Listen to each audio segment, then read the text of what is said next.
أيها الأحبة، اسمعوا هذه البشارة. قال رسولنا صلى الله عليه وسلم: ما من عبد قال لا إله إلا الله ثم مات عليها إلا دخل الجنة. متفق عليه. فعش على لا إله إلا الله ومت على لا إله إلا الله، تدخل الجنة بإذن الله. اسمعوا البشارة الثانية من الشيخ عايض. قوله صلى الله عليه وسلم: قال الله تعالى: يا ابن آدم إنك ما دعوتني ورجوتني إلا غفرت لك على ما كان منك ولا أبالي. رواه الترمذي.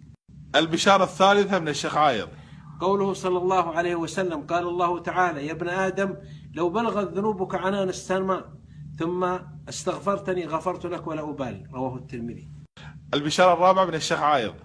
قوله صلى الله عليه وسلم: قال الله تعالى: يا ابن آدم لو أتيتني بقراب الأرض خطايا ثم جئتني لا تشرك بي شيئا لأتيتك بقرابها مغفرة. رواه الترمذي وهو حديث صحيح. البشارة الخامسة مع الشيخ عايض. قوله صلى الله عليه وسلم: من قال سبحان الله وبحمده في يوم 100 مرة غفرت ذنوبه وإن كانت كزبد البحر. متفق عليه. جزاك الله خير. البشارة السادسة مع الشيخ عايض. قوله صلى الله عليه وسلم: لا نقول سبحان الله والحمد لله ولا إله إلا الله والله أكبر أحب إلي مما طلعت عليه الشمس. رواه مسلم. الله أكبر. البشارة السابعة مع الشيخ عايض.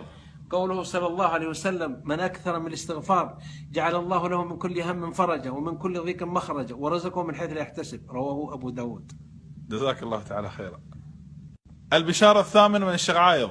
قوله صلى الله عليه وسلم: من قال استغفر الله العظيم الذي لا إله إلا هو الحي القيوم وأتوب إليه غفرت ذنوبه وإن كان فر من الزحف. رواه أبو داود. الله أكبر. البشارة التاسعة مع الشيخ عايض. قوله صلى الله عليه وسلم: من صلى علي صلاة واحدة صلى الله عليه 10 صلوات وكتب له 10 حسنات ومعه 10 سيئات ورفعه 10 درجات. حديث صحيح. الله أكبر.